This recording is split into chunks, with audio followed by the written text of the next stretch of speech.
সূরাতুল জুমুআর ৮ নম্বর আয়াতে আল্লাহ বলেন, কুল ইন্নাল মাউতাল্লাযী তাফিররুনা মিনহু ফাইন্নাহু মুলাকীকুম সুম্মা তুরাদ্দুনা ইলা আলিমিল গায়ব।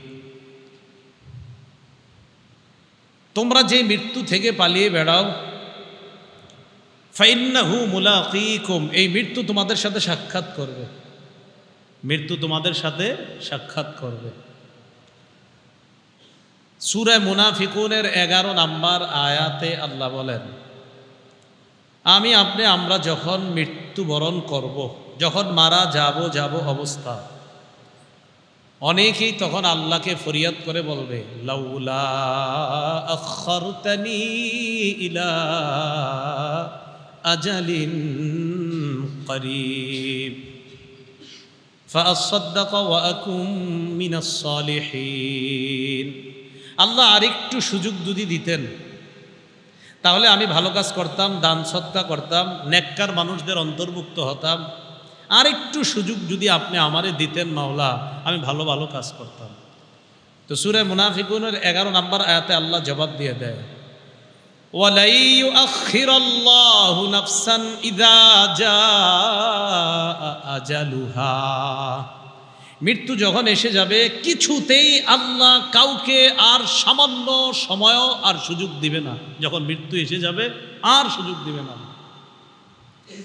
সূরা আরাফের 34 নম্বর আয়াত, সূরা ইউনুসের 49 নম্বর আয়াত, উভয় আয়াতের বক্তব্য, ইযা জাআ আজালুহুম লা ইস্তাখিরুনা সাআতাও ওয়া লা ইস্তাকদিমুন।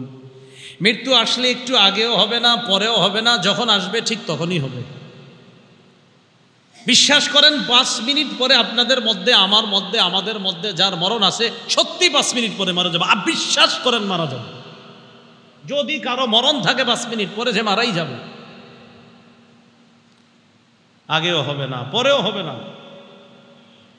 এই আয়াতগুলা দ্বারা বুঝলাম আমাদের সকলকে মৃত্যুবরণ করতে হবে। তো পূর্ব থেকে আবার আসি, কেন বানাইছে? ইবাদতের জন্য। কতদিন? মরণ পর্যন্ত। মাবুদ, মরণ কি হবে? আল্লাহ একাধিক আয়াত দিয়ে আমাদেরকে জবাব দিয়ে দিলেন, হ্যাঁ হবে। পালিয়ে বাঁচতে পারবে না, কোথাও খাঁচায় ঢুকলেও বাঁচতে পারবে না, মৃত্যু তোমার সাথে সাক্ষাৎ করবে, এটাই চূড়ান্ত ফয়সালা। মৃত্যু হয়ে যাওয়ার পর লম্বা একটা সময় আমরা কবরের জগতে থাকব। কবরের জগতে থাকার পর হাদিসের ভাষ্য অনুযায়ী 2টি, আর তাফসীরের কিতাব এবং হাদিস মিলাইলে 3টি ফু দিবে ইসরাফিল সিংহার মধ্যে। হাদিস ঘাটাঘাটি করলে 2টি, আর হাদিস তাফসীর সবগুলা মিলাইলে মোট 3টি ফু দিবে। প্রথম ফুয়ে পুরা পৃথিবী ধ্বংস হয়ে যাবে। প্রথম ফুয়ে পৃথিবী ধ্বংস, শেষ, সব শেষ। দ্বিতীয় ফু দেওয়ার পর কি হবে? আল্লাহ বলেন, ওয়ানুফিখা ফিস-সূরি ফাসাইকা মান ফিস-সামাওয়াতি ওয়া মান ফিল আরদ ইল্লা মান শাআল্লাহ।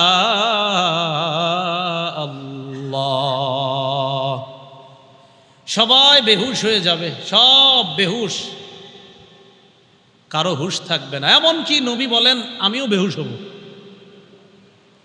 হুশ ফিরে আসার পর আমি দেখব মুসা নবী আরশের নিচে, মুসা আলাইহিস সালাতু ওয়াস সালাম ঝুলে আছে, আমি দেখব। হুশ ফিরে আসার পর আমি দেখব মুসা নবী আরশে ঝুলে আছে। নবীজি বলেন, আমার জানা নাই মুসা নবী আমার আগেই সেখানে ঝুলছে, নাকি মুসা নবী বেহুশই হয়নি, এটা আমার জানা নাই। একটা হলো হয়তো বেহুশ হয়েছে, হওয়ার পর তার হুশ আগে ফিরে আসছে। আরেকটা হইল নাকি তিনি বেহুশই হন নাই, এটা আমার জানা নাই। নবীজি বলেন, এ হলো দ্বিতীয় ফু। সুম্মা নুফিখা ফীহি উখরা ফাইদা হুম কিয়ামুন ইয়ানজুরুন। তৃতীয় ফু দেওয়ার পর আমি আপনি আমরা সবাই উঠব, কিয়ামতের ময়দানে দাঁড়াবো।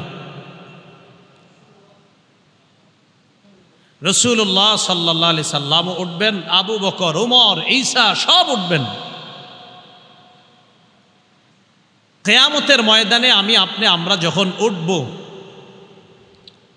তখন কি অবস্থা হবে আমার, আপনার, আমাদের সবার? সহিহ বুখারীর বর্ণনা 4712 নম্বর হাদিস। এই হাদিসের মধ্যে আসছে উতিয়া রাসূলুল্লাহ সাল্লাল্লাহু আলাইহি ওয়াসাল্লাম বিলাহমিন, রাসূলুল্লাহ সাল্লাল্লাহু আলাইহি সাল্লামকে গোশত দেওয়া হলো, গোশত খেতে দেওয়া হলো। ফারুফিয়া ইলাইহি জিরাহ, রানের অংশ নবীজিকে দেওয়া হলো। গোশত দেওয়া হলো মানে গোশতের যে রান, এই রানের অংশ নবীজিকে দেওয়া হলো। ওয়া কানাত তুজিবুহু, রানের অংশের গোশতটা নবীজি বেশি পছন্দ করতেন। সুবহানাল্লাহ। তো ওই গোশত নবীজিকে দেওয়া হয়েছে। ফানাহাশা মিনহা নাহশাতান, আল্লাহ নবী এইভাবে দাঁত দিয়ে রান থেকে এইভাবে নিজেই টান দিয়ে নবীজি দাঁত মুবারক দিয়ে টেনে খাচ্ছেন। সুবহানাল্লাহ। এইভাবে খাইতেছেন। কত সুন্দর দৃশ্য না? আমি আপনি যদি একদিন স্বপ্নে দেখতাম কেমনে খায় নবীজি। আমার নবীর খাওয়াও নিশ্চয়ই সবচেয়ে সুন্দর ছিল, নবীজির পান করাটাও নিশ্চয়ই সবচেয়ে সুন্দর, নবীজির হাঁটাটাও সবচেয়ে সুন্দর। এমনকি এক হাদিসের মধ্যে আসছে, আবু মুসা রাদিয়াল্লাহু তাআলা আনহু বলেন, দাখালতু আলা রাসূলিল্লাহি সাল্লাল্লাহু আলাইহি ওয়াসাল্লাম, রাসূলুল্লাহ সাল্লাল্লাহু আলাইহি ওয়াসাল্লামের কাছে আমি প্রবেশ করলাম। এমন অবস্থায় যে নবীজি সাল্লাল্লাহু আলাইহি ওয়াসাল্লাম মেসওয়াক করছিলেন। ওয়া তরফুস সিওয়াক আলা লিসানিহি, মেসওয়াকের এক অংশ নবীর জিহ্বার উপরে ছিল। আমি প্রবেশ করলাম। ওয়া হুয়া ইয়াকুলু আ আ, আল্লাহ রাসূল আ আ করছিলেন। কি করছিলেন? এখন দেখেন আমি যে আ করছি বেশি সুন্দর শোনা যায় না, কিন্তু কেমন জানি শোনা গেছে। কিন্তু আমার নবী যে করছে এরকম নিশ্চিত খুব সুন্দর শোনা গেছে। তো রাসূলুল্লাহ সাল্লাল্লাহু আলাইহি সাল্লাম এভাবে গোশত টান দিয়ে, দেখেন গোশতটা টান দিয়ে এইভাবে হাড্ডিটা নিয়ে গোশতের টুকরাটা এইভাবে হাতে রাখছে। তো এইভাবে হাতে রাখার পর রাসূলুল্লাহ সাল্লাল্লাহু আলাইহি সাল্লাম বলতেছেন, গোশত একটা মুখে দিয়ে বলতেছেন, আনা সাইয়্যিদুন নাস ইয়াউমাল কিয়ামাহ, আমি কিয়ামতের ময়দানে আদম সন্তান যারা হবে, মানুষ যারা, তাদের মাঝে আমি হব নেতা। কিয়ামতের ময়দানে আল্লাহ আমাকেই নেতৃত্ব দান করবেন। রাসূলুল্লাহ সাল্লাল্লাহু আলাইহি সাল্লাম প্রশ্ন করলেন, হাল তাদরুনা মিম্মা যালিকা, তোমরা কি জানো কিয়ামতের ময়দানটা কি? ইয়াজমাউল্লাহুল আউয়ালিনা ওয়াল আখিরিন, ইয়াজমাউল্লাহুন নাসাল আউয়ালিনা ওয়াল আখিরিনা ফি সাঈদিন ওয়াহিদ। কিয়ামতের ময়দানে পূর্বাপর যত মানুষ আল্লাহ পাঠিয়েছেন, কিয়ামত পর্যন্ত যত মানুষ আল্লাহ পাঠাবেন, আগে যত মানুষ পাঠিয়েছেন, সব মানুষগুলোকে একটা মাঠের মধ্যে আল্লাহ উপস্থিত করবেন। সমস্ত মানুষগুলা কিয়ামতের ময়দানে উপস্থিত হওয়ার পর ইউসমিউহুমুদ দাঈ, একজন আহ্বানকারী তাদেরকে ডাক দিবেন। সব মানুষগুলাকে ডাক দেওয়ার পর, অন্য বর্ণনায় ডাক দেওয়ার পর এদিক সেদিক হবে না, সবাই তার ডাকে সাড়া দিবে। শুধু তাই নয়, দৃষ্টিশক্তি ভয়ে থরথর করে কাঁপতে থাকবে, অবস্থা বড় ভয়ঙ্কর হবে। ওয়াতাদনু শামসু, নবীজি বলেন সূর্যটা কাছাকাছি চলে আসবে, উত্তাপ হবে, তাপ, প্রচুর তাপ। ফায়াবলুগুন নাসা মিনাল হাম্মি ওয়াল কারব, এমন অবস্থা হবে মানুষ ভয়ঙ্কর পেরেশানির মধ্যে পড়বে, চিন্তার মধ্যে পড়বে, কষ্টের মধ্যে পড়বে। মা লা ইউতিকুন, এত কষ্ট, যেই কষ্ট মানুষ সহ্য করার ক্ষমতাও থাকবে না।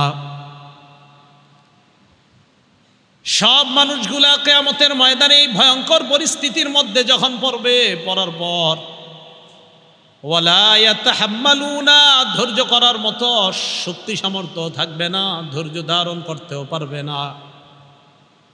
হাদিসের মধ্যে দুইটা বিষয়। এক নাম্বার, নবী বললেন ভয়ঙ্কর ওই পরিস্থিতি গ্রহণ করার শক্তিও তাদের নাই, আবার এটা যে তারা ধৈর্য ধারণ করে মোকাবেলা করবে সেই ক্ষমতাও তাদের নাই। এক নাম্বার পরিস্থিতি, এটা যে গ্রহণ করব এই শক্তিও নাই। আরেকটা, গ্রহণ যেহেতু করতেই হবে, ধৈর্য ধারণ করার ক্ষমতাও নাই। প্রথম কথা, গ্রহণ করারই ক্ষমতা নেই, কিন্তু গ্রহণ করতেই হবে, পরিস্থিতি গ্রহণ করতেই হবে। তো করার পর আবার ধৈর্য ধারণের ক্ষমতাও নাই, কি করবে তখন? তো অন্য বর্ণনায় আসছে, মানুষের শরীর থেকে ঘাম পড়তে থাকবে। ঘাম পড়তে পড়তে কারো পায়ের এই পরিমাণ, কারো এর বুখারীর বর্ণনা, কারো হাঁটু পরিমাণ, কারো কোমর পরিমাণ, কারো আবার এমন অবস্থা হবে নাকটা, কান, এই অংশটুকু একবার ঘামের নিচে যায় আবার ওঠে। হাদিস দ্বারা বোঝা যায় যার যেই পরিমাণ অপরাধ ওই পরিমাণ ঘাম। এটার মধ্যে যখন তারা পড়বে, এক দল আরেক দলকে বলবে, এই তোমরা কি দেখতেছো না কি ভয়ঙ্কর পরিস্থিতির মধ্যে আমরা আছি, এখন কি করা? এক দল আরেক দলকে বলবে, ইতু আদামা, তোমরা তোমাদের আব্বা আদমের কাছে যাও। ফায়াতুনা আদম, সবাই আদম নবীর কাছে যাবে। যাওয়ার পর বলবে, আনতা আবুনা আদম, আপনি আমাদের আব্বা আদম, আপনি হলেন আল্লাহর সর্বপ্রথম সৃষ্টি। যেই মানুষের মধ্যে আল্লাহ আপনাকে সর্বপ্রথম মানুষ হিসাবে সৃষ্টি করেছেন, আপনি হলেন সেই আদম। শুধু তাই নয়, দুনিয়ার মধ্যে আপনি আল্লাহর সর্বপ্রথম নবী, আবার সর্বপ্রথম মানুষ, আবার আপনি আমাদের সবার পিতা। আলা তারা ইলা মা নাহনু ফিহি আব্বা, আপনি কি আমাদেরকে দেখছেন না? আপনার সন্তান আমরা কত বিপদের মধ্যে আছি। সন্তানরা বলবে, আব্বা আমরা যে কি বিপদে আছি আপনি দেখতেছেন না? আলা তানজুরু, আব্বা আপনি কি দেখেন না? প্রথমে বলবে, আলা তারা ইলা মা নাহনু ফিহি আব্বা, আপনি কি আমাদেরকে দেখছেন না আমরা কি বিপদের মধ্যে আছি? এই কথা আদম নবীরে বলার পর তারা বলবে, ইশফা লানা রাব্বাক, আব্বা আপনি আপনার রবের কাছে সুপারিশ করেন, আল্লাহ যেন আমাদেরকে এই ভয়ঙ্কর পরিস্থিতি থেকে হেফাজত করে কিয়ামতের ময়দানে বিচারের পাল্লা কায়েম করে দেয়। ফয়সালা একটা হওয়ার, যা হওয়ার হবে, এই পরিস্থিতি আর সহ্য করতে পারি না। আব্বা আল্লাহকে বলেন বিচারের পাল্লা কায়েম করতে, বিচার হওয়ার পর যা হবার হবে বিচার করতে বলেন, এই পরিস্থিতি আর সহ্য করতে পারতেছি না। এটা কিন্তু বিচার হওয়ার আগের অবস্থা, বিচারের পাল্লা তখনও কায়েম করে না। তো এই অবস্থা যখন হবে, হওয়ার পর আব্বাজান আদম সব শুনবে, শোনার পর তাদেরকে বলবে, ইন্না রব্বি কদ গদিবাল ইয়াউমা গদবা লাম ইয়াগদাব ক্বাবলাহু মিসলা ওয়া লা ইয়াগদাব বা'দাহু মিসলা। সন্তানদেরকে বলবে, সন্তান আজকে আমার রব এত রাগান্বিত হয়েছে, এর আগে আল্লাহ এত রাগ কখনো হয় নাই, আর আজকের পরে এত রাগ কখনো আল্লাহ হবেও না। আদম নবী বলবে, আজকে আমার রব এত রাগান্বিত, এত রাগ করছে, আজকের আগে এত রাগ আল্লাহ কখনো করেননি, আর আজকের পরে এত রাগ কখনো হবেন না। মনে করেন আজকের দিনটা যে বললো আমগো হুজুর আজকে যেই রাগ করছে, এর আগে কোনোদিনও এরকম রাগ করে নাই, তাহলে রাগটা কেমন? পরে করবেন কিনা এটা তো আর আমরা জানি না, কিন্তু নবী আদম বললেন, আল্লাহ আজকের আগে এমন রাগ কখনো হয় নাই, আর আজকের পরেও এত রাগ আল্লাহ কখনো হবে না। অতএব তোমরা বুঝে নাও আল্লাহ আজকে কতটা রাগান্বিত। প্রতিদিন এই কথাগুলো একবার চিন্তা করেন, একবার প্রতিদিন চিন্তায় আনেন যে আমার আল্লাহ কিয়ামতের ময়দানে এত রাগ করবে, এর আগে এরকম রাগ হয় নাই, এর পরেও এত রাগ করে নাই, তাহলে রাগটা কেমন না জানি। তো এই কথা বলার পর আদম নবী বলবে, আল্লাহ পাক রব্বুল আলামিন আমারে কত বৈশিষ্ট্য দান করেছেন। মানুষই আদম নবীকে বলবে, খলাকাল্লাহু বিয়াদি, আল্লাহ আপনাকে আপন কুদরতি হাতে বানিয়েছে। ওয়া নাফাখা ফীকা মির রূহি, আল্লাহ আপনার ভিতরে রূহ ঢেলে দিয়েছে। ওয়া আমারাল মালাইকা ফাসজাদু লাকা, অথবা ফাসজাদা লাকাল মালাইকা, আল্লাহ ফেরেশতাদেরকে বলছে, নূরের তৈরি ফেরেশতারা আপনি মাটির তৈরি আদমকে আল্লাহ ফেরেশতা দিয়ে সিজদা করাইছে। আব্বা একটু আল্লাহর কাছে সুপারিশ করেন না, আপনি তো অনেক দামি। আদম নবী বলবে, রব এত রাগ, আজকের আগে এরকম রাগ হয় নাই, আজকের পর এরকম রাগ হবেও না। তো আব্বা কি করব আমরা? আদম নবী কয়, শোনো, আল্লাহ আমাকে বলেছিলেন আমি যেন ওই গাছের ফল না খাই। নাহানি আনিশ শাজারা, আমাকে আল্লাহ নিষেধ করেছিলেন ওই গাছের ফল খাইতে। ফাআসাইতুহু, এই হুকুম পালনে আমার থেকে একটু অন্য রকম হয়ে গিয়েছে। আমি অনুবাদ যা করি ঠিক এটাই মনে রাখবেন। আল্লাহ আমাকে নিষেধ করেছেন এই গাছের ফল খাইতে, আমার থেকে এই নিষেধাজ্ঞার বিষয়টা একটু অন্যরকম হয়ে গিয়েছে। নবীদের শানে অনুবাদ এইভাবেই করা, আমার থেকে একটু অন্যরকম হয়ে গিয়েছে। সাবধান, অন্য কোনো শব্দ নবীদের শানে না বলা, যেটা বেয়াদবি হয়ে যায়। হ্যাঁ, আল্লাহ নবীদের শানে যা বলার বলবে, কিন্তু আমি আপনি বলতে পারি না। তা আদম নবী এটা বলার পর আদম নবী কয়, আল্লাহ যদি আজকে আমারে বলে তুমি কেন ওই দিন ওই নিষেধাজ্ঞা করার পরেও ফলটা খাইলা, আমি কি বলবো আমি জানি না। নাফসি নাফসি, আমি নিজের চিন্তায় আছি। আদম নবী বলতেছে আমি নিজের চিন্তায় আছি। ইযহাবু ইলা গায়রি ইযহাবু ইলা নূহ,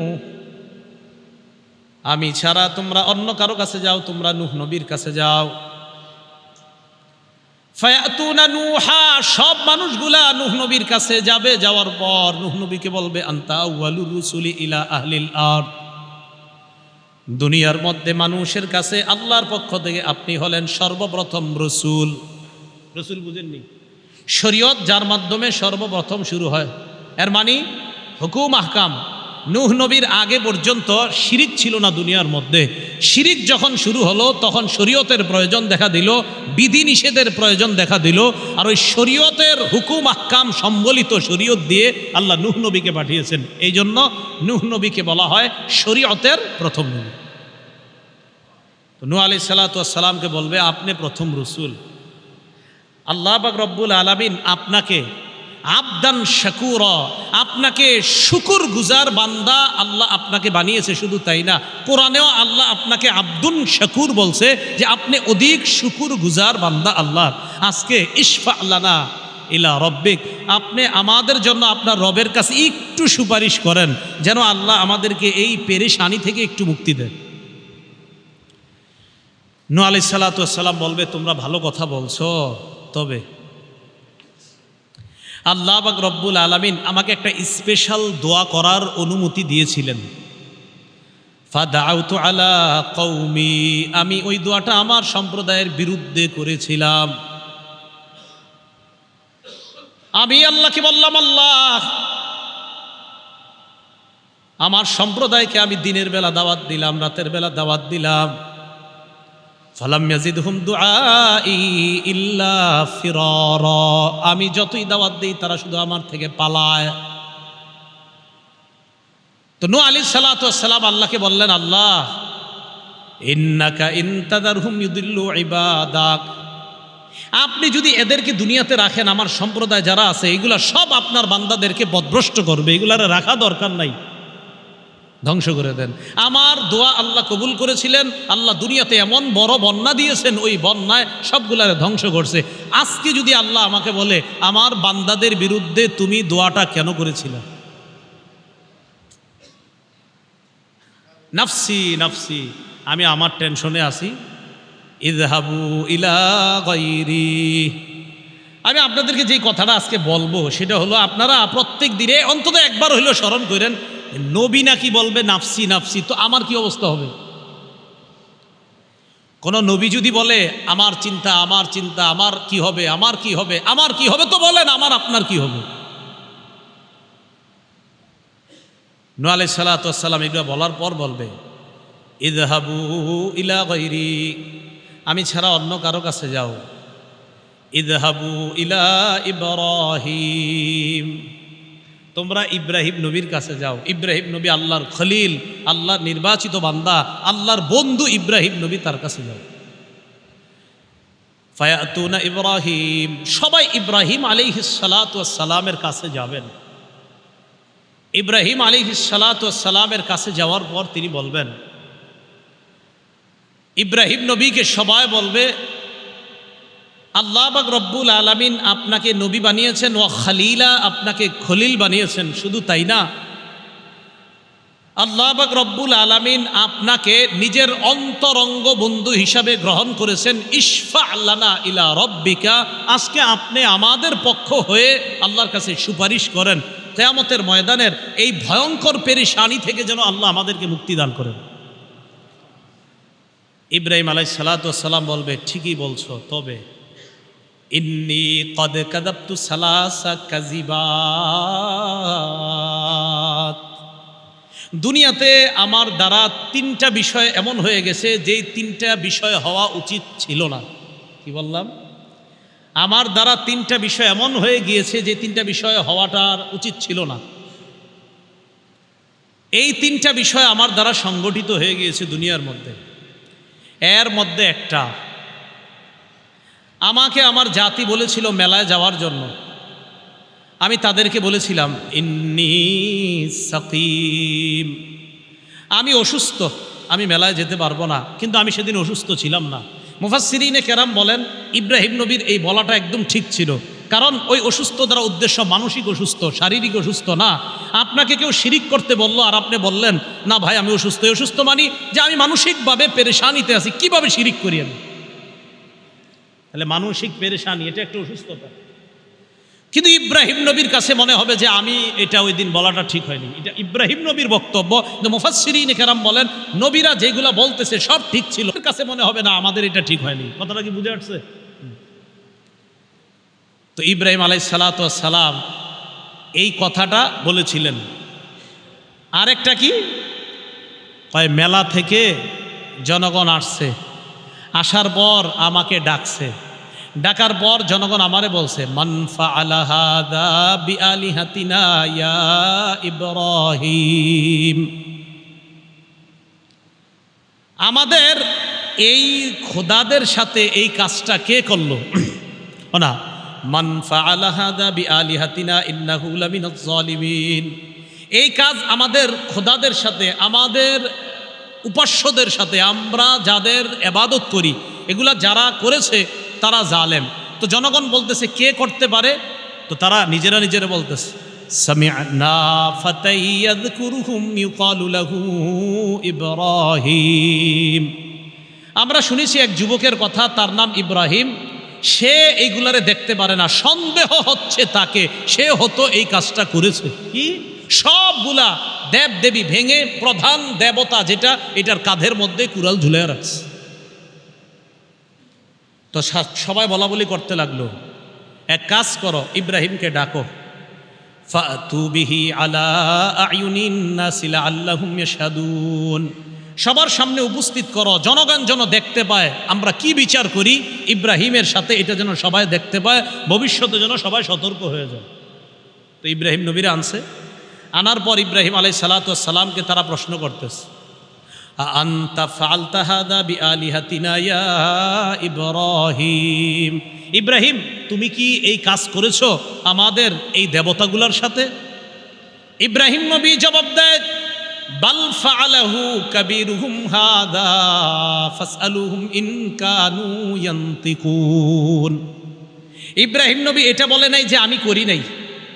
কি বলছে? এটা বলে নাই যে আমি করি না। ইব্রাহিম নবী বললেন বাল ফাআলাহু কাবীরুহুম হাযা, আরে তাদের মধ্যে যে সবচেয়ে বড়টা সে করেছে, তাদের মাঝে সবচেয়ে বড়টা সে। এবার দেখেন এটার আরেকটা অনুবাদ আছে, তাদের মধ্যে এই বড়টা সে এটা করেছে। দেখেন তাদের মধ্যে কাবীরুহুম হাযা, তাদের মধ্যে যে এই বড়টা সে করেছে, এই বড়টা মানে আমি, মানে ইব্রাহিম নবী নিজে। আরে এইগুলা ওনার সামনে যেগুলা আপনার সাজানো আছে এইগুলার চেয়ে কি ওরা দামি না ইব্রাহিম নবী দামি? তো ইব্রাহিম নবী মান ফাআলাহু কাবীরুহুম হাযা, তাদের মাঝে যে এই বড়টা সেইটা করেছে, এই বড়টা মানে আমি করছি। ইব্রাহিম নবী এখানে একটা কৌশলী জবাব দিয়েছে, তো তারা বুঝে নিয়েছে বড়টা মানে আমাদের বড় দেবতা যে, সেই মনে করছে। ইব্রাহিম নবীর কথা হলো আমি এমন এক জবাব দিব যেই জবাবে আমার ক্ষতিও না হয়, আমারে ভুলও যেন বুঝতে না পারে, আর তাদেরকে যেন উচিত শিক্ষা উচিত জবাব দিয়ে দেওয়া হয়। এটা অনেকে লিখেছেন যে বিষয়টা এটাও হতে পারে। আরেকটা হলো না, সরাসরি যদি এটা বলা হয়, ইব্রাহিম নবী বলেন আরে তোমরা কি দেখে বুঝতেছো না কে করছে? দেখো কার কাঁধে কুড়াল, তো দেখতেছে। তো ইব্রাহিম নবীর টার্গেট হলো তাদেরকে একটা শিক্ষা দেওয়া, কি ফাসআলুহুম ইন কানু ইয়ান্তিকুন, যারা এই জায়গায় চূর্ণ বিচূর্ণ হয়ে পড়ে আছে, তোমাদের দেব দেবতা যেগুলো আছে এদেরকে জিজ্ঞাসা করো কারা করছে, তাহলেই তো হয়ে যায়। তারা যদি কথা বলতে পারে তো জিজ্ঞাসা করো। তো এবার এই কথা বলার পর এরাই আবার ইব্রাহিম নবীরে কয় লাকাদ আলিমতা মা হাউলা ইয়ান্তিকুন, তুমি তো জানো এরা কথা বলতে পারে না। ইব্রাহিম নবী কয় উফিল্লাকুম ওয়ালিমা তা'বুদুনা মিন দুনিল্লাহ, আফসোস তোমাদের জন্য, আর যাদের ইবাদত তোমরা করো তাদের জন্য আফসোস। এমন জিনিসের ইবাদত করো যারা কথাও বলতে পারে না, কি আশ্চর্যের বিষয়, তাহলে ইবাদত কেন করো? তো ইব্রাহিম নবী এই জায়গায় যে কথাটা বলছে, ওনার কাছে মনে হচ্ছে যে আমি যে এই কথাটা বলছি, আমার এই কথাটা এইভাবে বলা সঠিক হয় না, এটা ইব্রাহিম নবীর বক্তব্য। উলামায়ে কেরাম বলেন পুরাপুরি ঠিক ছিল ইব্রাহিম নবীর কথা। 3 নাম্বার, ইব্রাহিম নবী আর তার স্ত্রী সারা জনজন রওনা করছে, মিশরের উপর দিয়ে যাইতেছে। সিনান ইবনে ইলওয়ান নামক বাদশাহ তখন মিশরের। এই সিনান ইবনে ইলওয়ান তার একটা অভ্যাস ছিল, সুন্দরী কোনো রূপসী দেখলে তার উপর লোলুপ দৃষ্টি ছিল, তার সাথে অপকর্ম করার চেষ্টা করত বলি নাউজুবিল্লাহ। একজন নবীর বিবি সারা আলাইহাস সালাতু ওয়াস সালাম, ইব্রাহিম নবী যখন তার স্ত্রীকে নিয়ে সেদিক দিয়ে যাচ্ছিলেন, সিনান ইবনে ইলওয়ান নামক সেই বাদশার কানে কে যেন দিয়ে দিল যে একজন সুন্দরী রমণীকে নিয়ে তার স্বামী এদিক দিয়ে যাচ্ছে। বাদশার দরবারে হাজির করা হলো। ইব্রাহিম নবী বলে দিলেন, তোমাকে জিজ্ঞাসা করলে তুমি বলবা আমার বোন লাগো। কি লাগো? বোন। তো সাধারণত ভাই বোনের পরিচয় দিলে ডাকাত গো মন একটু নরম হয়, ভাই বোন। ইব্রাহিম নবীর উদ্দেশ্য ছিল আদমের সন্তান হিসাবে আমি আর তুমি ভাই বোন। কৌশল অবলম্বন করা, উলামায়ে কেরাম বলেন ওনার কৌশল অবলম্বনটা পুরাপুরি ঠিক ছিল। কারণ একজনের লুলুপ দৃষ্টি থেকে বাঁচার জন্য একটা মেয়ের ব্যাপারে এটা বলে যদি কারো খারাপ চরিত্র থেকে বাঁচা যায়, এই বলাটা দোষের কিছু না। কিন্তু ইব্রাহিম নবীর মনে হবে আমি এটা কেন বললাম। তো এই 3টা বিষয় ইব্রাহিম নবী কিয়ামতের ময়দানে ওই মানুষদেরকে বলবে, আমি পারবো না, আমি নিজের টেনশনে আছি। ইযহাবু ইলা গায়রি ইযহাবু ইলা মূসা, আমি ছাড়া অন্য কারো কাছে যাও, তোমরা মূসা নবীর কাছে যাও। ফায়াতুনা মূসা, সবাই মূসা নবীর কাছে যাবে, যাওয়ার পর বলবে আনতা মূসা কালিমুল্লাহ, আপনি হলেন মূসা কালিমুল্লাহ, আল্লাহর সাথে কথা বলতে পারতেন। দুনিয়ার মধ্যে আপনি আল্লাহর সাথে কথা বলতেন, আজকে কিয়ামতের ময়দানে আমাদের পক্ষ হয়ে আল্লাহর সাথে আপনি কথা বলেন। ইশফা লানা ইলা রাব্বিক, আপনি আল্লাহকে বলেন আল্লাহ আমাদেরকে যেন এই অবস্থা থেকে মুক্তি দিয়ে দেয়, আল্লাহর কাছে আপনি সুপারিশ করেন। মূসা নবী জবাব দিবে, তোমাদের বক্তব্য ঠিক আছে, কিন্তু দুনিয়ার মধ্যে এমন একজন মানুষকে আমি হত্যা করেছিলাম, লাম উমার বিকতলি, যাকে হত্যা করার জন্য আমাকে আদেশ করা হয় নাই, আমি তাকে একটু টাচ করেছিলাম, লোকটা মারা গেছে। আল্লাহ কোরআনে বলেন ফাওয়াকাযাহু মূসা ফাকাদা আলাইহি, মূসা নবী একজন একটা ঘুষি দিছিল, মরে গেছে। তো মূসা আলাইহিস সালাতু ওয়াস সালাম বলেন আমারে মারতে বলে নাই আল্লাহ, কিন্তু আমি ঘুষি দিছি, মরে গেছে। আমি চিন্তা করি আল্লাহ জানে কেমন ঘুষি ছিল, ঠিক না? ঘুষি দিছে, মরে গেছে। তো এইখানেও আবার লম্বা আলোচনা আছে যে ওনার ওইটা ঠিক ছিল কিনা। উলামায়ে কেরাম লিখেছেন পুরাপুরি ঠিক ছিল, সে ছিল জালেম। জালেমকে শুধু একটু প্রতিবাদ করতে গিয়ে এমনি একটা আঘাত করছে, এক আঘাতে মরে গেছেন, কি করা। তো মূসা নবী বলবে নাফসি নাফসি, আমি টেনশনে আছি এই বিষয় নিয়ে, আল্লাহ যদি আমারে ধরে ফেলে। তাহলে দেখেন নবীগণ তাদের এক একটা বিষয় যেটা তাদের কাছে মনে হচ্ছে এটা আমার সঠিক হয় না, এটা নিয়ে টেনশনে। আমার আপনার অসংখ্য অগণিত এমন ভুল আছে, তাহলে কি পরিমাণ টেনশন হওয়া দরকার। মূসা নবী বলবে ইযহাবু ইলা গায়রি ইযহাবু ইলা ঈসা, আমি ছাড়া অন্য কারো কাছে যাও, তোমরা ঈসা নবীর কাছে যাও। ঈসা নবী আল্লাহর একজন কুদরতি সৃষ্টি, বাবা ছাড়া মায়ের পেট থেকে আল্লাহ ঈসা নবীকে দুনিয়ায় পাঠিয়েছেন। ফায়াতুনা ঈসা, সবাই ঈসা নবীর কাছে যাবেন, যাওয়ার পর বলবেন আপনি হলেন ঈসা কালিমাতুল্লাহ, আল্লাহর কালিমা, মানে আল্লাহ বলেছেন কুন, আল্লাহ বলেছেন হও। এইভাবে আপনি দুনিয়ার মধ্যে হয়ে গিয়েছেন। আপনার বাবা ছিল না, বাবা ছাড়াও যে আল্লাহ সন্তান দিতে পারেন এই ক্ষমতাটা আল্লাহ দুনিয়াবাসীকে দেখিয়ে দিয়েছেন। ঈসা নবীকে বলবে ইশফা লানা ইলা রাব্বিকা, ঈসা পয়গম্বর আমাদের জন্য আপনি আল্লাহর কাছে সুপারিশ করেন। ঈসা নবী জবাব দিবে, আমার জাতিকে আমি শিরিক করতে বলি নাই, আমার জাতি আমারে 3 খোদার 1 খোদা বলছে।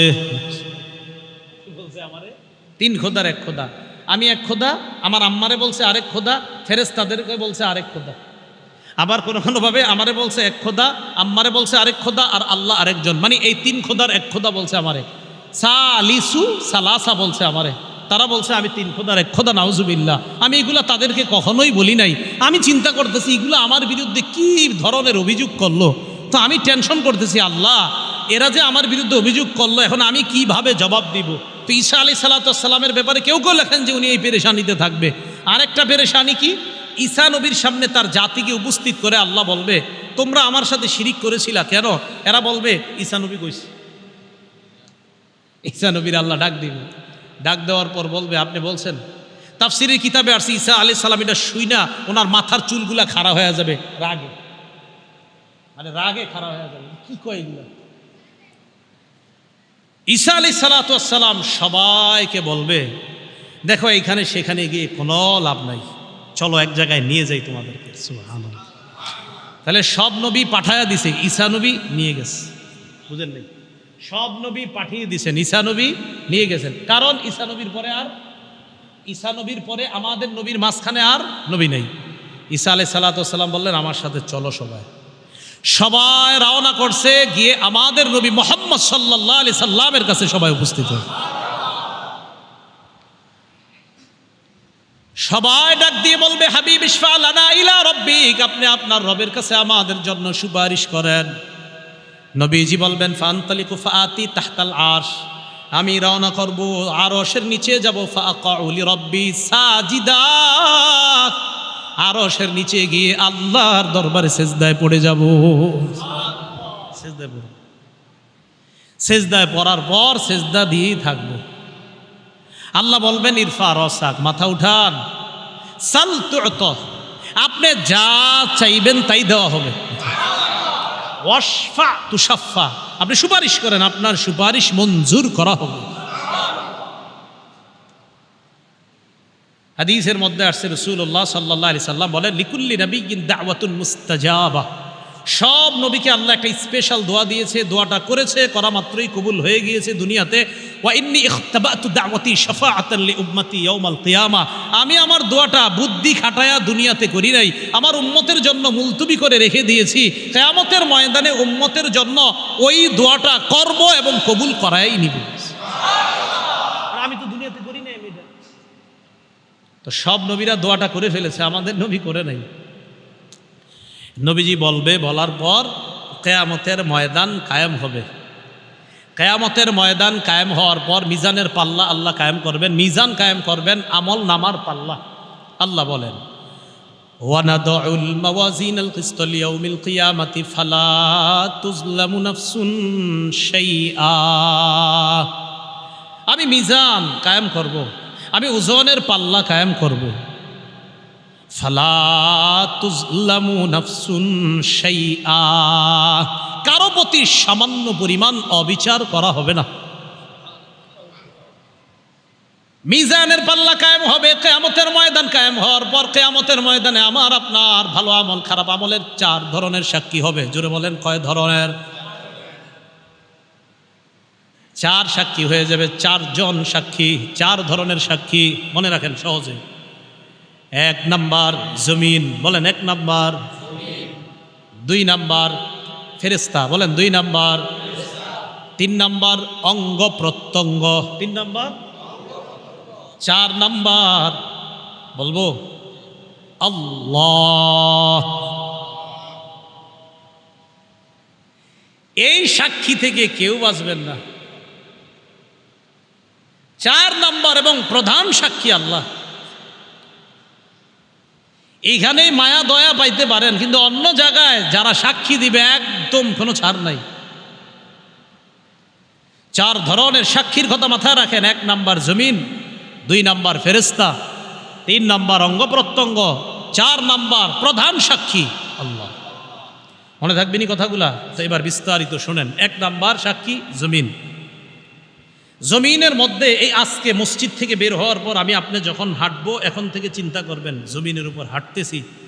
আরিফ বিন হাবিব বলে গেল আজকে যে কোরআনে নাকি আছে যে জমিন হবে আমার সাক্ষী কিয়ামতের মাঠে। আজকে থেকে যতবার হাঁটবো অন্তত কিছু সময় চিন্তা করব যে জমিন আমার সাক্ষী হবে। সূরা মুলকের 16 নম্বর আয়াতে আল্লাহ বলেন, আমিনতুম মান ফিস সামাই আইয়াখসিফা বিকুমুল আরদা ফাইদা হিয়া তামুর। তোমরা কি নিশ্চিত হয়ে গিয়েছো আসমান ওয়ালার পক্ষ থেকে? তোমরা কি আসমান ওয়ালার ব্যাপারে নিশ্চিত হয়ে গিয়েছো যে তিনি তোমাদেরকে জমিনে ধসিয়ে দিবে না, আর জমিন তোমাদেরকে নিয়ে থর থর করে কাঁপবে? এই অবস্থা থেকে তোমরা নিশ্চিত হয়ে গিয়েছো? জমিনে যখন হাঁটবা চিন্তা করবা, আমি আপনি চিন্তা করব যে আসমান ওয়ালা চাইলে এই জমিনের নিচে আমাকে আপনাকে ধসিয়ে দিতে পারে। আল্লাহ বলেন, আমিনতুম, নিশ্চিত হয়ে গেছো? মান ফিস সামাই আইয়াখসিফা বিকুমুল আরদ। এই যে তুরস্কে কয়েকদিন আগে বাড়ি সহ মাটির নিচে ধসায় দিচ্ছে, বাড়ি সহ ধসায় দিল। আল্লাহ বলেন নিশ্চিত হয়ে গেছে? ফাইদা হিয়া তামুর, কাঁপতে থাকবে। তাহলে বলেন তো আমাদের সাক্ষীর 1 নাম্বার সাক্ষীর নাম সূরা জিলজাল 4 নাম্বার আয়াত। ইমাম সাহেবরা মাগরিবের প্রথম রাকাতে প্রায় সময় সূরাটা পড়ে দেখবেন, ইযা জুলজিলাতিল আরদু জিলজালাহা। এই সূরার 4 নম্বর আয়াত আল্লাহ বলেন, ইয়াউমা ইযিন তুহাদ্দিসু আখবারাহা। সেদিন জমিন তার সব সংবাদ বলে দিবে। তিরমিজি শরীফের 2429 নম্বর হাদিসের বর্ণনা। রাসূলুল্লাহ সাল্লাল্লাহু আলাইহি সাল্লাম এই আয়াতটা তেলাওয়াত করলেন। কোনটা? ইয়াউমা ইযিন তুহাদ্দিসু আখবারাহা। তেলাওয়াত করার পর আল্লাহ নবী বললেন, আতাদরুনা মা আখবারুহা। তোমরা কি জানো জমিন সব বৃত্তান্ত বলে দিবে? জমিনের বৃত্তান্ত কি তোমরা কি জানো? সাহাবীগণ জবাব দিবেন, আল্লাহু ওয়া রাসূলুহু আ'লাম। আল্লাহ ও তার রাসূল ভালো জানেন। নবীজি বলেন, ফাইন্না আখবারাহা আন তাশহাদা আলা কুল্লি আবদিন আও আমাতিন বিমা আমিলা আলা যহরিহা আন তাকুলা আমিলা কাযা ওয়া কাযা ইয়াউমা কাযা ওয়া কাযা। নবী বলেন, জানো জমিন তার বৃত্তান্ত বর্ণনা করবে। এর মানে কি? সাহাবীরা কয়, আল্লাহ রাসূল ভালো জানেন। নবীজি বলেন, কিয়ামতের ময়দানে জমিন আল্লাহর কাছে প্রত্যেক বান্দা বান্দির বিরুদ্ধে সাক্ষী দিয়ে বলবে, আল্লাহ অমুকে অমুকে ওই দিন অমুক সময় এতটার সময় এই এই কাজগুলা করেছে, আমি জমিন তার বিরুদ্ধে তোমার কাছে সাক্ষী দিলাম। টাইম সহ, দিন সহ, সময় সহ, স্থান সহ সব বলে দিন। জমিন দিয়ে যখন হাঁটেন, হেঁটে হেঁটে যখন আপনি কোথাও অশ্লীল কিছু দেখার জন্য যান, তা আপনি মাথায় একটু আনবেন যে এই জমিন বলবে অমুক বাজারে অতটার সময় তুমি অশ্লীল জিনিসগুলা দেখেছিলা। জমিন আল্লাহকে বলবে, আল্লাহ এই বান্দা বাড়ি তার চাঁদপুর, অমুক জায়গায় অমুক সময়ে অমুক স্থানে আমি জমিনের উপর দাঁড়ায়া দাঁড়ায়া সে এই এই অশ্লীল কর্মগুলা দেখছে, আমি তোমার কাছে তার বিরুদ্ধে সাক্ষী দিলাম। এ হলো 1 নাম্বার সাক্ষী জমিন। 2 নাম্বার সাক্ষী ফেরেশতা। সূরা ইনফিতারের 10 থেকে 14 নম্বর আয়াতে আল্লাহ বলেন, ইন্না আলাইকুম লাহাফিজিনা কিরামান কাতিবিনা ইয়ালামুনা মা তাফআলুন ইন্নাল আবরারা লাফি নাঈমিন ওয়া ইন্নাল ফুজ্জারা লাফি জাহিম। নিশ্চয়ই তোমাদের সাথে আছে হাফিজিন, সংরক্ষণকারী ফেরেশতাগণ, যত্নবান ফেরেশতাগণ, যারা তোমাদের সব কিছুকে সংরক্ষণ করবে। তারা কিরামান কাতিবিন, সম্মানিত লেখকগণ, ইয়ালামুনা মা তাফআলুন, এই তোমরা যা করো তারা তা জানে। তোমরা যা করো তারা তা জানে। আজকে থেকে আমার আপনার দ্বিতীয় চিন্তা, প্রথম চিন্তা কি? জমিন। দ্বিতীয় চিন্তা আমি আপনি করা যে আমার সাথে ফেরেশতারা আছে, আমি এখন মিথ্যা বলতেছি, ছি ছি, আমার এই মিথ্যাটা ফেরেশতারা দেখতেছে, লিখতেছে। বলেন, ফেরেশতারা আমার মিথ্যাটা বলেন দেখতেছে, শুনতেছে, লিখতেছে। তাহলে দ্বিতীয় চিন্তা আমাদের যে আমার সাথে ফেরেশতারা আছে, আমি যে তার সাথে মিথ্যা বলতেছি, ছি, ফেরেশতারা দেখতেছে, আমার মিথ্যাটা শুনতেছে, আবার লিখে ফেলতেছে। তো আল্লাহ বলেন এটা করো না। ইন্নাল আবরারা লাফি নাঈমি ওয়া ইন্নাল ফুজ্জারা লাফি জাহিম। নিশ্চয়ই পুণ্যবানরা থাকবে নেয়ামতের মধ্যে, খারাপ মানুষরা থাকবে জাহান্নামের মধ্যে, জাহিমের মধ্যে। নাঈম মানি পরিপূর্ণ নেয়ামতে পরিপূর্ণ জান্নাতের মধ্যে, জাহিম ভয়ঙ্কর এক স্থান হবে, জাহিম প্রজ্বলিত আগুন জ্বলবে, বিভিন্ন ধরনের শাস্তি থাকবে। এই জাহান্নামের মধ্যে থাকবে পাপাচাররা। আল্লাহ আমাদেরকে হেফাজত করেন। এখন ফেরেশতারা আমল নামা লেখার পর আমল নামাটা জমা হবে, ঠিক তো?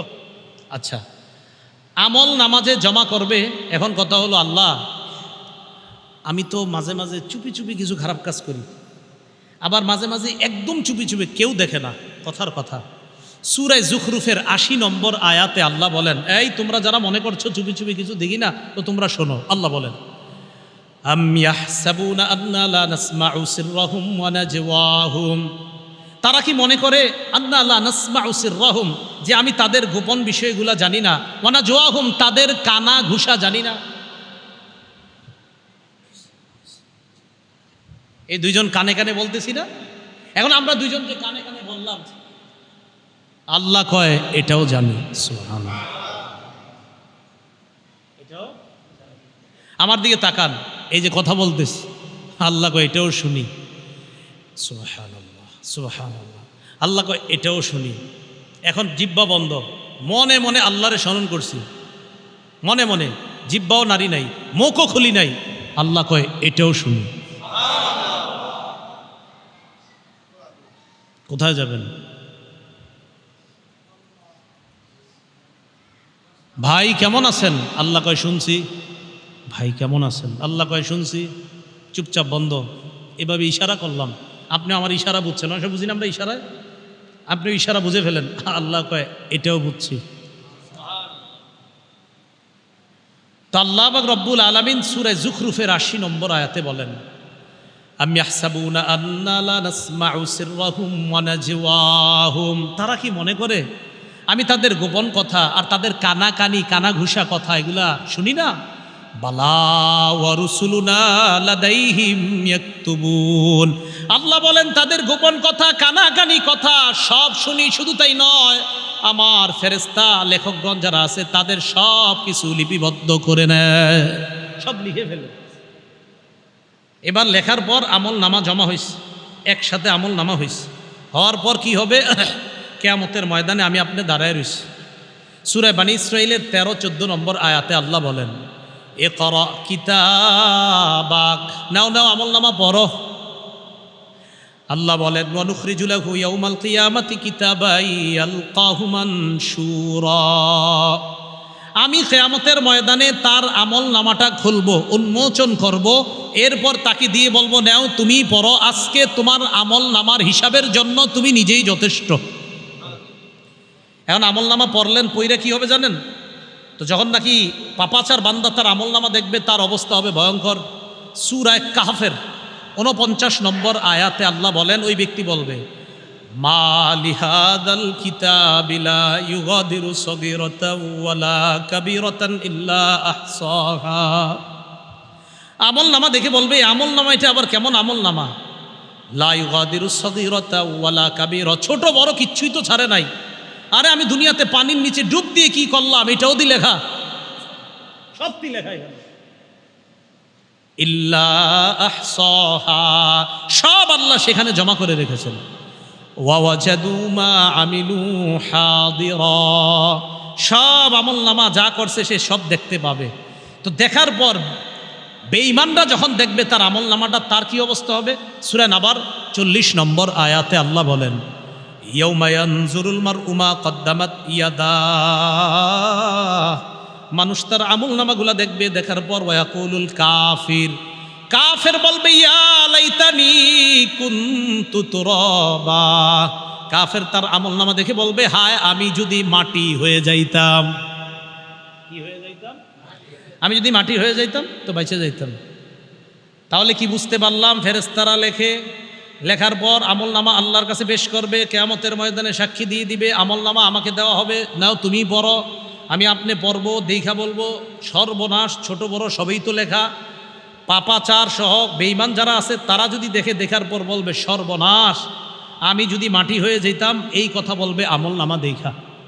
এখন আল্লাহ পাক রব্বুল আলামিন বলেন চূড়ান্তভাবে, ওই যে সূরা হাক্কর যে আয়াত শুরুতে তেলাওয়াত করলাম, ফাআম্মা মান উতিয়া কিতাবাহু বিয়ামিনি, যার আমলনামা তার ডান হাতে দেওয়া হবে, ফায়াকুলু হা উমকরাউ কিতাবিয়া, আমলনামা ডান হাতে দেওয়া হওয়ার পর ওই ব্যক্তি তার আত্মীয় স্বজনের কাছে যাবে, অন্যান্য জান্নাতীদেরকে নিয়ে বলবে, এই নাও নাও আমার আমলনামাটা পড়ে দেখো, কত সুন্দর আমলনামা আল্লাহ আমার ডান হাতে দিস। পরীক্ষায় পাশ করার পর আপনারা দৌড়ে কি করেন? যা করেন সেখানেও তা করবেন। সুবহানাল্লাহ। ইন্নী জানান্তু আন্নী মুলাকিন হিসাবিয়া, আমি বিশ্বাস করেছিলাম আমার এই আমলনামার সাথে আমি সাক্ষাৎ করব, আমার এই হিসাবের সাক্ষাৎ আমাকে করতে হবে, এটা আমি বিশ্বাস করেছিলাম। বলেন হিসাব যে হবে বিশ্বাস আছে সবার?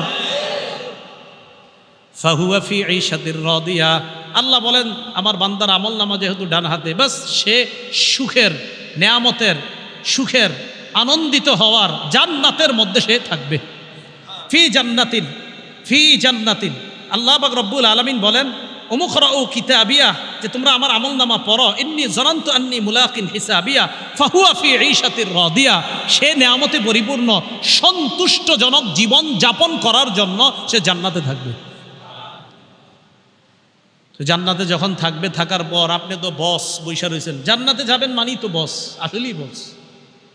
তো ওখানে যাওয়ার পরে তো আর আপনার কোনো টেনশন নেই, কোনো মতে খালি একবার যান, তাহলেই বুঝবেন। তো গেলেন, যাওয়ার পর আল্লাহ বলে কুতুফুহা দানিয়া, হজরতের ফল খাইতে মন চেয়েছে, ফল পারতে হবে না, না না না, ফল খাইতে মন চেয়েছে হজরতের, ফল তার মুখের কাছে এসে যাবে।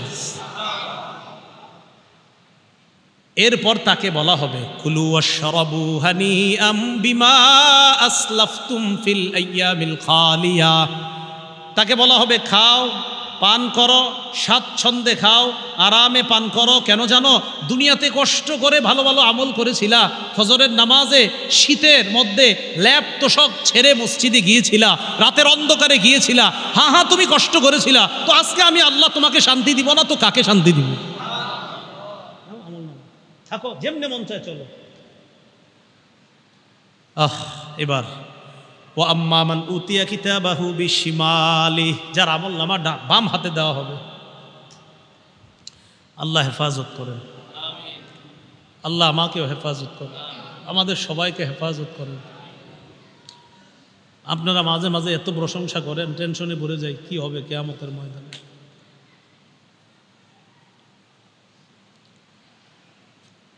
ও আম্মা মান উতিয়া কিতাবাহু বিশিমালি, যার আমলনামা বাম হাতে দেওয়া হবে,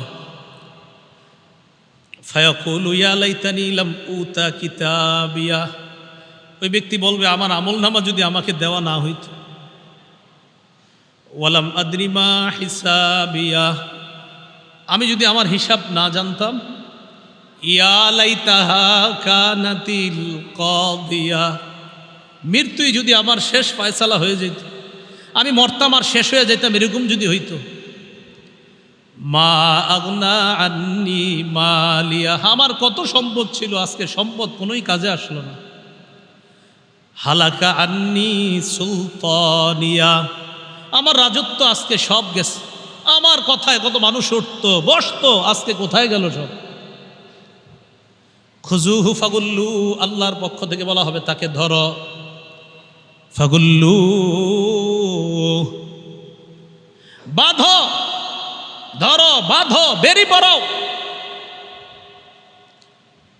সুম্মাল জাহিমা সাল্লু, এরপর জাহান্নামে প্রবেশ করাও। সুম্মা ফি সিলসিলাতিন যারউহা ৭০ যিরাআন ফাসলুকু, শিকলে বাঁধো, শিকলের লম্বা হবে ৭০ গজ। এক বর্ণনায় নাকের ভিতর দিয়ে শিকলটা নিয়ে পিছনের রাস্তা দিয়ে এনে এইভাবে শিকল দিয়ে বাঁধা হবে। এইভাবে শিকলে বেঁধে আল্লাহ বলবে ধাক্কা মেরে জাহান্নামে ফেলে দেবে। তা আমার আপনার আমল নামা কিয়ামতের ময়দানে অবশ্যই যেন ডান হাতে হয়, অবশ্যই যেন ডান হাতে হয়। প্রত্যেক দিন চিন্তা করব। তাহলে আমাদের দ্বিতীয় চিন্তা, প্রথম চিন্তা ছিল আমরা জমিনের উপর হাঁটবো, জমিন আমার সাক্ষী হবে। 2 নাম্বার, কিরামান কাতিবিন আমার সাক্ষী হবে, ফেরেশতা আমার সাক্ষী হবে। সাক্ষীর পর আমল নামা পেশ করবে, আমল নামা আমার ডান হাতে আসতে পারে। আল্লাহ না করেন, আল্লাহ না করেন বাম হাতে এসে গেলে আমি শেষ। 3 নাম্বার সাক্ষী মনে আসেনি? অঙ্গ প্রত্যঙ্গ। সূরা ইয়াসিনের 66-67 নম্বর আয়াতে আল্লাহ বলেন, ওয়ালাউ নাশাউ লাতামাসনা আলা আয়ুনিহিম, আমি যদি তাদের চোখের পাওয়ারকে লোপ করে দিতাম, চোখ যদি এইভাবে মুছে দিতাম, চোখের পাওয়ার যদি না দিতাম, ফাসতাবাকুস সিরাতা ফাআন্না ইউবসিরুন, এরা চলতে চাইতো কিভাবে, এরা পথ চলতো আমি যদি চোখের পাওয়ার না দিতাম। মানে বান্দা, আমি তোমার চোখের পাওয়ার না দিলে তুমি কিভাবে চলতে পারতাম? আর জোরে বলেন পারতাম? কিভাবে হারাম জিনিসের দিকে তাকাও। আমি চোখ না দিলে তুমি চলতে পারতা না, আমি চোখ না দিলে তোমরা চলতে পারতা না, স্বীকার করলা, তো তোমরা হারাম জিনিসের দিকে তাকাও কিভাবে? ওয়ালাউ নাশাউ লামাসাখনাহুম আলা মাকানাতিহিম ফামাসতাতাউ মুদিয়্যাও ওয়ালা ইয়ারজিউন, আমি যদি স্ব স্থানে তাদের চেহারা বিকৃত করে দিতাম, সামনেও যেতে পারতো না, পিছনেও আসতে পারতো না, এদের কি অবস্থা হতো? কিয়ামতের ময়দানে আল্লাহ সূরা ইয়াসিনের 65 নম্বর আয়াতে আল্লাহ বলেন, এদেরকে জিজ্ঞাসা করার পর এরা বলবে আল্লাহ না, আমি তো খারাপ কাজ করি নাই। অনেকে বলতে পারে, আল্লাহ বলেন আল-ইয়াউমা নাখতিমু আলা আফওয়াহিহিম ওয়া তুকাল্লিমুনা আইদিহিম, হাত কথা বলবে, ওয়া তাশহাদু আরজুলুহুম, পা সাক্ষী দিয়ে দিবে, বিমা কানু ইয়াকসিবুন, আল্লাহ এই হাত দিয়ে সে সুদের টাকা প্রচুর হাত দিয়েছে, আমি পা সাক্ষী দিয়ে দিলাম। পা সাক্ষী দিয়ে দিবে। সূরা হামিম আস-সাজদা 20-21 নম্বর আয়াতে আল্লাহ বলেন, হাত্তা ইযা মা জাউহা শাহিদা আলাইহিম সামউহুম ওয়া আবসারুহুম ওয়া জুলুদুহুম বিমা কানু ইয়ামালুন, এরা যখন জাহান্নামের কাছে আসবে, শাহিদা আলাইহিম সামউহুম, তাদের বিরুদ্ধে সাক্ষী দিবে তাদের কান, ওয়া আবসারুহুম, তাদের চোখ, ওয়া জুলুদুহুম, তাদের চামড়া। আমি এই জায়গায় টেনশনে পড়ছি, চোখ সাক্ষী দিবে বুঝলাম, কান সাক্ষী দিবে, চামড়াও নাকি সাক্ষী দিবে? আরে কে বলেন? বলেন না। এখন চামড়া সাক্ষী দেওয়ার পর ওই চামড়াওয়ালা চামড়াকে বলবে, যখন চামড়া সাক্ষী দিবে তখন চামড়াকে তারা বলবে, ওয়াকালু লিজুলুদিহিম লিমা শাহিদতুম আলাইনা, চামড়াকে বলবে, ও চামড়া তুমিও সাক্ষী দিলা আমার বিরুদ্ধে। চামড়াকে বলবে, ও চামড়া তুমিও সাক্ষী দিলা, তুমি কেমনে সাক্ষী দিলা, তুমি কি কথা বলতে পারো? চামড়া জবাব দিবে, আনতাকানাল্লাহুল্লাযী আনতাকা কুল্লা শাই, যেই আল্লাহ সব কিছুকে কথা বলাইতে পারেন, ওই আল্লাহ আমি চামড়াকে কথা বলার শক্তি দান করেছেন। আনতাকানাল্লাহুল্লাযী আনতাকা কুল্লা শাই, যে আল্লাহ সব কিছুকে, যে আল্লাহ অনেক কিছু অন্যদেরকে বাকশক্তি দিতে পারেন, সে আল্লাহ আমাকেও বাকশক্তি দিতে পারেন। যে আল্লাহ কানকে কথা বলার ক্ষমতা দিয়েছে, চোখকে কথা বলার ক্ষমতা দিয়েছে, ওই আল্লাহ আমি চামড়াকেও কথা বলার ক্ষমতা দিয়েছে। তাহলে একটু ভাবেন তো, এখন আসেন আমি আর আপনি ভাবি, আমার চামড়া কেমন যেন এটাও আমার আপন না, আমার চোখ কেমন যেন এটাও আমার আপন না, আমার কানে দেখেন দেখেন আমার, বলেন তো সবাই, আমার কান কোথায়? আপনার এটা। হ্যাঁ, যদি আমলনামা ডান হাতে হয় তা ঠিক আছে, এটা সব আপনার। যদি বাম হাতে হয় তো তা আপনার হলো না, সব আপনার বিরুদ্ধে চলে গেল। কান আপনার বিরুদ্ধে গেল, চোখ আপনার বিরুদ্ধে গেল, চামড়া আপনার বিরুদ্ধে গেল, অথচ সব আমার। আল্লাহ হেফাজত করুন। তাহলে অঙ্গ প্রত্যঙ্গ 3 নাম্বার সাক্ষী। আসেন আবার প্রথম, জমিনে হাঁটতিস, জমিন সাক্ষী, হাঁটার সময় চিন্তা করা, এই ফেরেশতা সাক্ষী, আমার আমলনামা সাক্ষী দেবে। 3 নাম্বার, আচ্ছা আমার অঙ্গ প্রত্যঙ্গ, আমার হাত পা নাড়তেছি, আমি সুদের টাকা হাত দিছি, না না ছি, আমার হাত সাক্ষী দিয়ে দিবে। আমি চোখ দিয়ে হারাম দেখতেছি, ছি, আমার চোখ আল্লাহর কাছে বলে দিবে। তাহলে 3 নাম্বার অঙ্গ প্রত্যঙ্গ সাক্ষী। 4 নাম্বার কে? আল্লাহ। এখান থেকে আর কেমনে বাঁচবে? সূরা হামিম আস-সাজদাতে আল্লাহ বলেন, আওয়ালাম ইয়াকফি বিরাব্বিকা, এই শোনো অমুকে অমুকে সাক্ষী দিছে, তো তোমরা এটা বলবা সেটা বলবা, আরে এটা কি যথেষ্ট না যে আমি আল্লাহই তো সব দেখছি, আর কি করবা? আওয়ালাম ইয়াকফি বিরাব্বিক, তোমার রবের জন্য কি এতটুকু যথেষ্ট না? আন্নাহু আলা কুল্লি শাইইন শাহিদ, আরে আমি আল্লাহই তো সব দেখছি, আর কি তুমি অস্বীকার করবে? আমি তো সব দেখছি, কি করছো না করছো, ওইটা তো আমার একটা সিস্টেম, আমি আল্লাহর একটা সিস্টেম আছে, সিস্টেম পদ্ধতি অবলম্বন করব, ফেরেশতার সাক্ষী নিব, অঙ্গ প্রত্যঙ্গের সাক্ষী নিব, কানের সাক্ষী নিব, এটা তো আমার একটা পদ্ধতি, আমার সিস্টেম। কিন্তু তোমরা কি মনে করো তোমাদের জন্য এতটুকু যথেষ্ট না যে আমি আল্লাহই তো সব দেখছি, কি করছো? আল্লাহ আমাদেরকে বুঝার তৌফিক দান করেন। সূরা আলী ইমরানের 5 নম্বর আয়াতে আল্লাহ বলেন, ইন্নাল্লাহা লা ইয়াখফা আলাইহি শাইউন ফিল আরদি ওয়ালা ফিস সামা। বলেন আমার সাথে সবাই, নিশ্চয়ই আল্লাহর কাছে, বলেন আসমান জমিনের কোনো কিছুই গোপন থাকে না। আবার বলেন, নিশ্চয়ই আল্লাহর কাছে আসমান জমিনের কোনো কিছুই গোপন থাকে না। আমি আপনি যা করতে আজকে যা বয়ান করলাম, যা শুনলাম, আমি ওনারে কানে কানে মাঝখানে একটা কথা বলছি, এইটাও আল্লাহ সব শুনছি। তাহলে আমি আপনি কানে কানে বলি, যেমনে বলি, যা করি, আল্লাহর কাছে কিছুই গোপন থাকে না। অমুক সাক্ষী, এই সাক্ষী, ওই সাক্ষীর আলোচনা যদিও করলাম, আল্লাহ কয় বান্দা এত সাক্ষীর আলোচনা এই আরিফ তোমার সামনে করলো, শুনলা, এর চেয়ে বড় সাক্ষী আর কি চাও? আমি আল্লাহই তো সবচেয়ে বড় প্রধান সাক্ষী, আমি তো সব দেখতেছি। 4 সাক্ষী বলতে, আলেম ছাড়া অন্য কেউ বলতে পারবেন নি 4 সাক্ষীর কথা? আলেমরা পারবে, অন্যরা পারবেন? 1 নাম্বার, 2 নাম্বার, 3 নাম্বার, 4 নাম্বার, এবং প্রধান সাক্ষী আল্লাহ আমাদের সকলকে কিয়ামতের এই 4 সাক্ষীর কথা সদা সর্বদা মাথায় রাখতি, আমরা যেন মাথায় রেখে সব সময় দুনিয়াতে চলতে পারি।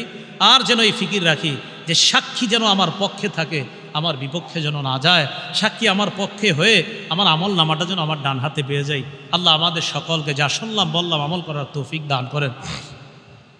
ওই প্রকাশনী থেকে কিতাব আনছে, তারা আমাকে ঘোষণা দিতে বলছে, এই জন্য ঘোষণা দিচ্ছি। আমি যেই পদ্ধতিতে বয়ান করি অবিকল এই পদ্ধতিতেই আপনার ওই মিম্বরের আমানত কিতাবের মধ্যে বয়ানগুলা সংকলন আছে। একদম আলেমরা নিতে পারেন, খতিবরা নিতে পারেন, ইমামরা নিতে পারেন, সর্বসাধারণ যারা আছেন তারাও একদম সহজভাবে কোরআন হাদিস এইভাবে সহজভাবে ওখানে উপস্থাপন করা হয়েছে। মা বোনরাও নিতে পারেন, মা বোনদেরকে আপনারা হাদিয়া দিতে পারেন, ঘরে নিয়ে সবাই পড়তে পারবেন এটা ইনশাআল্লাহ সহজবদ্ধভাবে। যারা ওয়াজ করতে চান আলেম ওলামাদের মধ্যে আপনারাও নিতে পারেন। তো এখানে প্রথম খণ্ড নাই, দ্বিতীয় আর তৃতীয় খণ্ড মনে হয় তারা এনেছে প্রকাশনী থেকে। দ্বিতীয় খণ্ড হালাল হারাম এবং সুদ সম্পর্কে, আর তৃতীয় খণ্ড স্বামী স্ত্রীর অধিকার আর দাম্পত্য জীবন সম্পর্কে বিস্তারিত পুরো আলোচনা আছে ওখানে। তো আপনাদের যাদের যেই খণ্ড মনে হয় যে নেওয়া দরকার নিতে পারেন। সর্বোচ্চ 5 মিনিট সময় গাড়ির ওখানে, 5 মিনিটের মধ্যে আমরা যদি যা সংগ্রহ করতে পারি 5 মিনিট পরে ইনশাল্লাহ শাটার লাগিয়ে দেওয়া হবে। আল্লাহ পাক রব্বুল আলামিন আমাদের সকলকে যা শুনলাম বললাম এতক্ষণ পর্যন্ত এই কথাগুলোর উপর সবাই যেন আমল করতে পারি, আল্লাহ তৌফিক দান করেন। আল্লাহুম্মা সাল্লি আলা মুহাম্মাদি ওয়া আলা আলি মুহাম্মাদ কামা সাল্লাইতা আলা ইব্রাহিম ওয়া আলা আলি ইব্রাহিম ইন্নাকা হামিদুম মাজিদ। আল্লাহুম্মা বারিক আলা মুহাম্মাদ ওয়া আলা আলি মুহাম্মাদ কামা বারাকতা আলা ইব্রাহিম ওয়া আলা আলি ইব্রাহিম। আলহামদুলিল্লাহি রাব্বিল আলামিন ওয়া আকিবাতু লিল মুত্তাকিন ওয়াসসালাতু ওয়াসসালামু আলা সাইয়্যিদিল আমবিয়া ওয়াল মুরসালিন ওয়া আলা আলিহি ওয়া আসহাবিহি আজমাইন।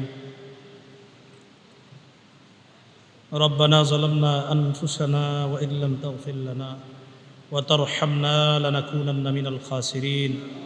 رب ارحمهما كما ربياني صغيرا رب ارحمهما كما ربياني صغيرا رب ارحمهما كما ربياني صغيرا. ربنا وآتنا ما وعدتنا على رسلك ولا تخزنا يوم القيامة ولا تخزنا يوم القيامة ولا تخزنا يوم القيامة إنك لا تخلف الميعاد. আল্লাহ আল্লাহ কিয়ামতের ময়দানে আমাদেরকে অপমানিত কইরেন না।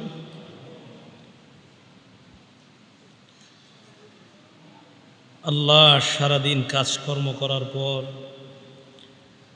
রাতের বেলা যখন একা একা চিন্তা করি মাওলা, কত অপরাধের কথা আমাদের মাথায় আসে আল্লাহ। সারাদিন কত অপরাধের মধ্যে আমরা লিপ্ত থাকি আল্লাহ। মেহেরবানি করে সব অপরাধ সব পাপ থেকে আপনার কাছে ক্ষমা চাই। মেহেরবানি করে আমাদের জিন্দগির সব গুনাহ খাতাগুলো মাফ করে দেন। রব্বানা ইগফির লানা যুনুবানা রব্বানা ইগফির লানা যুনুবানা ওয়া কাফির আন্না সাইয়্যাতিনা ওয়া তাওয়াফফানা মাআল আবরার। আল্লাহ আমাদের গুনাহগুলো আপনি মাফ করে দেন। আল্লাহ আমাদের ত্রুটিগুলো আপনি দূর করে দেন। আল্লাহ নেককারদের সাথে আমাদের মরণ দিয়ে দিয়েন। মাবুদ মেহেরবান মাওলা, যারা অসুস্থ সকলকে সুস্থ বানায়া দেন, যারা ঋণী ঋণ পরিশোধের ব্যবস্থা করে দেন, যারা অভাবী অভাব দূর করে দেন। এই এলাকার কবরবাসী হয়ে গিয়েছে যারা, তাদের কবরগুলা জান্নাতের বাগান বানায়া দেন। আল্লাহ উলামাদের এই আয়োজনকে আপনি কবুল করে নেন। আল্লাহ আলেমদের এই আয়োজনের স্বতঃস্ফূর্ত যারা সাড়া দিয়েছে মাওলা, আল্লাহ তাদেরকেও আপনি কবুল করে নেন। এই এলাকার সকলে যেন উলামাদের সাথে মিলে মিশে ইসলামের প্রতিটা কাজে অংশগ্রহণ করতে পারে তৌফিক দান করেন। আল্লাহ এলাকার মাদারিস মাসাজিদগুলোকে আপনি কবুল করে নেন। আইম্মায়ে মাসাজিদ মুহতামিমিনে মাদারিসদেরকে আপনি কবুল করে নেন। রব্বানা তাকাব্বাল মিন্না ইন্নাকা আনতাস সামিউল আলিম ওয়া তুব আলাইনা ইন্নাকা আনতাত তাওয়াবুর রহিম। আল্লাহ আপনার কাছে একটা বিশেষ আবদার, আজকে যাদের সামনে বসলাম, যারা আমার সামনে বসছে মাওলা, আল্লাহ আমাদেরকে কিয়ামতের ময়দানে রহমতের চাদরে আবদ্ধ করে পুলসিরাত পার করার ব্যবস্থা করে দিয়েন। আল্লাহ আরেকটা আবদার, আপনার কাছে ফরিয়াদ, আল্লাহ যাদের সামনে বসলাম, যারা আমার সামনে বসছে মাওলা, আল্লাহ সবার সাথে আবার জান্নাতে দেখা করায়া দিয়েন। আল্লাহ এই আরজিটা আপনি কবুল করে নেন। এ এলাকার উলামা তুলাবা সুলাহা সকলকে আপনি কবুল করে নেন। আল্লাহুম্মা সাল্লি ওয়া সাল্লিম ওয়া বারিক আলা মুহাম্মদ। সুবহানা রাব্বিকা রাব্বিল ইজ্জাতি আম্মা ইয়াসিফুন ওয়া সালামুন আলাল মুরসালিন আলহামদুলিল্লাহি রাব্বিল আলামিন। আসসালামু আলাইকুম ওয়া রাহমাতুল্লাহ।